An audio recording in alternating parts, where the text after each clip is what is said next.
शरदचंद्र पवार पक्षाच्या नेत्या विद्या चव्हाण फोनलाईनवरून जोडल्या गेलेल्या आहेत। विद्याताई, तुमच्यापर्यंत सुद्धा ही माहिती आली असेलच। अनिल देशमुख यांच्या गाडीवर दगडफेक झाली। काय अपडेट्स त्यांच्या प्रकृतीबाबत, तुम्ही त्याच्याबाबत माहिती घेतली का? आता एक कोणीतरी भाजपचा विद्वान सांगत होता की त्यांनी स्वतःच्या गाडीवरती दगडफेक करून घेतली असावी, हा पब्लिसिटी स्टंट असावा।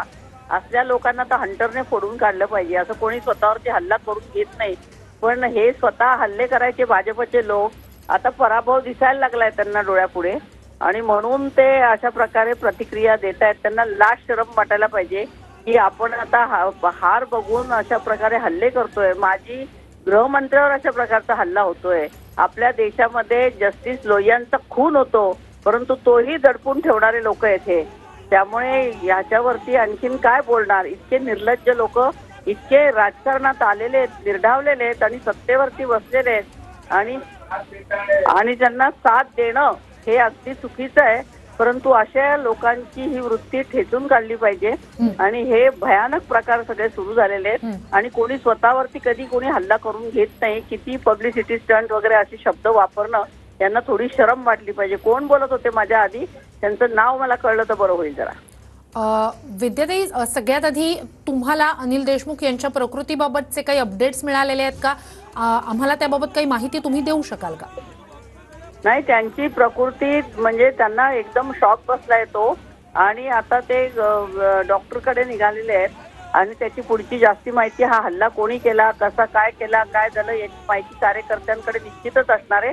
आणि त्याचं इन्व्हेस्टिगेशन जरी पोलिसांनी केलं नाही तरी राष्ट्रवादी आणि माजी गृहमंत्री समर्थ आहेत की त्यांच्यावरती कोणी हल्ला केला, कशा प्रकारे केला हे आम्ही शोधून काढू। कारण फडणवीसांकडनं काय अपेक्षा नाहीये, असले हल्ले करा म्हणून सांगणारे ते गृहमंत्री आहेत। कारण भीमा कोरेगावला पण अशा प्रकारचे हल्ले झाले, पण त्याच्यावरती साधी दलितांच्या 200 गाड्या जाळून टाकल्या, पण फडणवीसांनी भिडेंवर आजपर्यंत कारवाई केलेली नाहीये। त्यामुळे त्यांच्याकडनं काही अपेक्षा करणं नाहीये। ते दंगेखोरांना वाचवणारे गृहमंत्री आहेत, त्यामुळे आता त्यांचा पराभव निश्चित आहे। विद्याताई, एक महत्वाची घडामोड अशी आहे, भाजप म्हणताय ही स्टंटबाजी आहे, पराभव समोर दिसतोय अनिल देशमुख यांचा, आणि त्यामुळेच अशा प्रकारची स्टंटबाजी केली जाते असा आरोप भाजपचा आहे। कोण म्हणालं ते स्टंटबाजी करतायत? त्याचं नाव पाहिजे मला। भाजपचे तिथले विधानसभा प्रमुख आहेत अविनाश ठाकरे, यांच्याकडून हा आरोप झालेला आहे की पराभव समोर दिसतोय अनिल देशमुखांचा म्हणून। अविनाश ठाकरेंना म्हणावं, तुमचं डोकं आधी तपासून घ्या, आणि त्या फडणवीसच्या गँग मध्ये सामील असलेल्या लोकांनी असेच कॉमेंट्स करायचे आहेत। परंतु आता एकनाथ खडसेंचं सुद्धा मी स्टेटमेंट ऐकलं की हे राजकारण इतक्या खालच्या थराला गेलंय आणि हे लोक काहीही करू शकतात। म्हणजे भाजपचा पूर्व भाजपात असलेले नेते आणि आताही भाजपच्या वाटेवर असलेले एकनाथ खडसेंनी पण आपल्या लोकांची काय नियत हे आहे ते दाखवून दिलेलं आहे की ते कशा प्रकारे हल्ले करू शकतात आणि काहीही करतील राजकारणामध्ये। मी तुम्हाला मगाशी म्हटलं की जस्टिस लोहियांचा सुद्धा खून होऊ शकतो आणि तो दडपून टाकता येतो या लोकांना। इतके हे भयंकर लोक आहेत।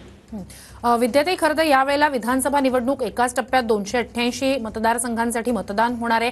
आज प्रचार तोफा थंडावलेल्या आहेत। अशातच खरं तर प्रचाराची रणधुमाळी गेले काही दिवस आपण सगळ्यांनीच अनुभवलेली आहे।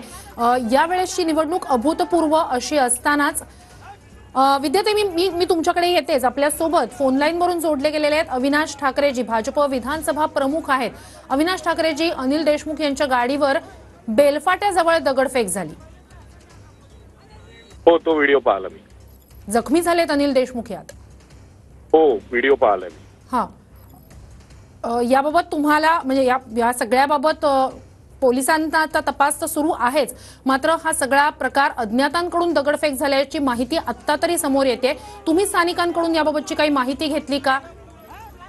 असं आहे की याच्या अगोदरही काटोलच्या निवडणुकांमध्ये अशा प्रकारचे प्रकार झालेले आहेत, आणि त्याच्यामुळे हा एक सहानुभूती मिळवण्याचा एक प्रकार आहे। अशा प्रकारची प्रतिक्रिया सर्वेकडून येत आहे, आणि निवडणूक जिंकण्याकरता अशा प्रकारची सहानुभूती मिळवून निवडणूक जिंकण्याची प्रक्रिया त्यांची नेहमी असते, ती यावेळेला ती करतात। अशा प्रकारची प्रतिक्रिया सगळीकडून येत आहे, आणि त्याच्यामुळे आता पोलिसांच्या चौकशीमध्ये काय आढळतं त्याच्यावर सगळं अवलंबून आहे। माझी त्यांना विनंती राहील की ताबडतोब त्यांनी पहिले दवाखान्यामध्ये हॉस्पिटलमध्ये जाऊन त्यांचा उपचार करावा, आणि पोलिसांच्या माझी विनंती राहील की ताबडतोब याची चौकशी करून जो काही अहवाल आहे तो बाहेर आणावा। या सगळ्या प्रकरणानंतर तुम्ही पोलिसांशी बोलला आहात का? पोलिसांना आतापर्यंत याबाबत काही माहिती मिळाली का की कुणी दगडफेक केली किंवा काय नेमकं काही धागेदोरे पोलिसांच्या हाती लागले? तुम्ही काही याबाबतची माहिती घेतली का? गेल्या 5 ते 10 ते 15 मिनिटाच्या वेळामध्ये या सगळ्या घटना समोर आलेल्या, त्यामुळे या संदर्भात पोलिसांशी बोलून आम्ही त्यांना ताबडतोब चौकशी करण्याची मागणी करतो आहे आणि जो काही सत्यता असेल ती त्यांनी बाहेर आणावी पोलिसांनी. कारण की अशा प्रकारच्या घटना याच्या अगोदरच्या निवडणुकांमध्ये काटोल विधानसभेमध्ये झालेल्या आहे आणि त्या याही विधानसभेमध्ये होताना दिसते, त्यामुळे सत्यता समोर आली पाहिजे. विद्याताई, काटोलमध्ये याआधी सुद्धा असे प्रकार घडलेले आहेत, त्यामुळे सत्यता समोर आली पाहिजे असं म्हणतायत अविनाश ठाकरेजी. ते अविनाश ठाकरेंना म्हणावं, तुम्हाला तर कटेंगे आणि बटेंगे करण्यापेक्षा आणि हे सगळं करण्यापेक्षा तुम्ही एकमेकांच्या डोक्यात दगड घालून घ्या ना, प्रसिद्धी खूप मिळेल तुम्हाला. काय बोलतात काय नाही त्यांना वाटतं तरी का? थोडी तरी सिंपती त्यांना आहे का की अशा प्रकारे गाडीवरती त्या एवढा मोठा दगड पडलेला आहे, तिथे त्यांचं डोकं फुटलेलं आहे, रक्तबंबाळ झालेले आहेत आणि ही कोणी सिंपती मिळवण्यासाठी स्वतःच्या डोक्यात दगड घालून घेईल का? तुमच्या डोक्यात काय दगड पडलेले आहेत का? काय तुम्हाला काय स्वतःच्या डोक्यात दगड स्वतःच्या डोक्यात दगड देशमुखांबद्दल आहे आम्हाला, त्याबद्दल आमचं काही मत नाही आहे. पण जे आरोप ते लावतात आहे ते आरोप जे लावतात आहे अनिल देशमुख साहेब आरोप जे लावतात आहे भाजपवर, तो चुकीचा आहे. अज्ञातपणानं त्यांनी भाजपवर कशाला आरोप लावता? भाजपच्या कार्यकर्त्यांनी केला अशा प्रकारचं कशाला? समोर भाजपचे कार्यकर्ते दिसत असतील तर का नाही बोलतात? विद्याताईंना विचारा, त्यांना दूरदृष्टी विद्याताईंना विचारा, त्यांना दूरदृष्टी आहे का? त्यांना विचारा, त्यांना दूरदृष्टी आहे का? काटोलमध्ये काय चाललंय त्यांना मुंबईत बसून कळतं का? आणि हे गेल्या 10 ते 15 मिनिटाची घटना, त्याची चौकशी निश्चितपणे झाली पाहिजे आणि सत्य समोर आलं पाहिजे. अनिल देशमुखांच्या गाडीवर हमला होतो, त्यांचा ड्रायव्हर अनिल त्या व्हिडिओमध्ये स्पष्टपणे त्यांचाच कुणीतरी जवळचा माणूस आणि तो व्हिडिओ रेकॉर्ड केलेला आहे आणि त्यांनीच टाकलेला आहे, सगळं त्यांनीच केलेलं आहे. म्हणून सत्यता समोर येणं आवश्यक आहे. तुम्ही का नाही करून घ्या? ते सिंपती मिळेल ना तुम्हाला. आम्ही पण पोलिसांना मागणी केली आहे, आम्ही पण पोलिसांना मागणी केली आहे, आम्ही पण एसपींना मागणी केली आहे की ताबडतोब आरोपी जो कोणी आरोपी असेल त्याला अटक करा. आम्ही पण मागणी केलेली आहे आणि त्याची चौकशी झाल्याचे आरोप कशाला? तुम्ही अज्ञातांवर म्हणा ना, तुम्ही भाजपवर कशाला आरोप करताय? आणि याच्या अगोदर अशाच पद्धतीच्या याच्या अगोदर सुद्धा तो तुम्ही बघितला आहे तर त्याचा चेहरा समोर आणा, बघितला आहे तर त्याचा फोटो द्या, द्या ना तो बघितला आहे तर तुम्ही द्या ना, कंप्लेंट घेऊन आम्ही तयार आहोत. तुम्हाला माहिती नाही माझी ते गृहमंत्री होते ते फडणवीसांसारखे नाहीये. लव जिहाद माजी गृहमंत्री 100 करोडच्या आरोप मध्ये जेलमध्ये सुद्धा गेलेले आहेत. त्या विचार कशाला येतात? आज हा विषय महत्वाचा आहे की त्यांच्यावर जो हमला झाला तो चुकीचा आहे, पण ते भाजपवर आरोप त्यांनी करू नये. अज्ञाताला पकडून आम्ही भाजपच जबाबदार आहे. त्यांचा मुलगा निवडणूक हारतो आहे हे सर्वीकडे या वेळेला अनिल देशमुखांच्या विरोधातली लाट संपूर्ण विधानसभा क्षेत्रात आहे. त्यांचा मुलगा हारतोय हे सत्य आहे, हे त्रिवार सत्य आहे आणि तशा प्रकारचे रिपोर्ट पण आहे. शकत नाहीये, तुम्ही काळजी करू नका. जनतेला गृहीत धरता का विद्याताई? जनतेला जनतेला गृहीत धरू नका. विद्याताई जनतेला गृहीत करू नका. तुम्ही नाही डिसाईड करू शकत कोण आणि हारणार, कोण टिकणार, हारणार आहे. कोणी डिसाईड नाही करू शकत. जनता डिसाईड करते. या विषयामध्ये विधानसभेवर जनता डिसाईड करेल. तुम्हाला कळेलच. तुम्हाला आम्ही चौकशीची मागणी केली आहे. पोलीस त्याची चौकशी करतील आणि ताबडतोब अहवाल देईल.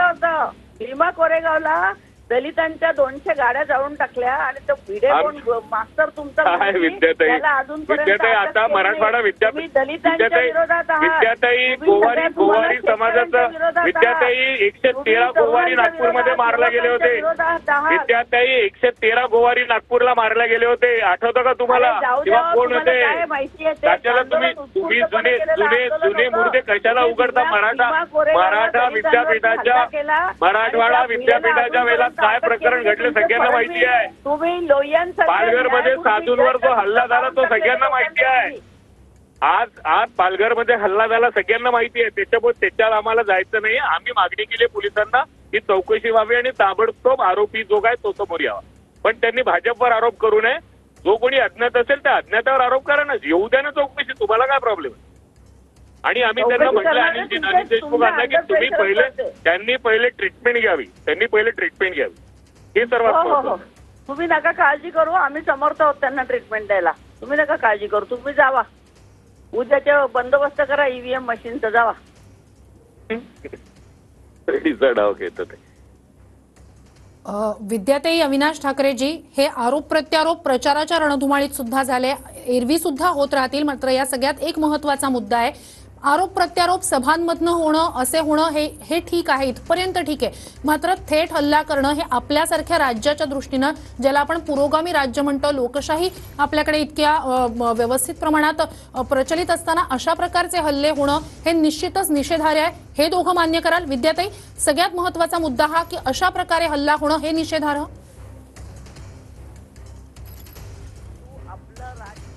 तर अविनाश ठाकरे आपल्यासोबत फोन लाईनवरून जोडले गेलेले होते. विद्या चव्हाण, राष्ट्रवादी शरदचंद्र पवार पक्षाच्या नेत्या आपल्यासोबत फोन लाईनवरून जोडले गेलेल्या होत्या. त्या दोघांचेही आभार. हल्ल्यामागे भाजपचे लोक आहेत असा आरोप अनिल देशमुख करताय, मात्र भाजपनं हा आरोप फेटाळून लावलेला आहे. भाजपचे नेते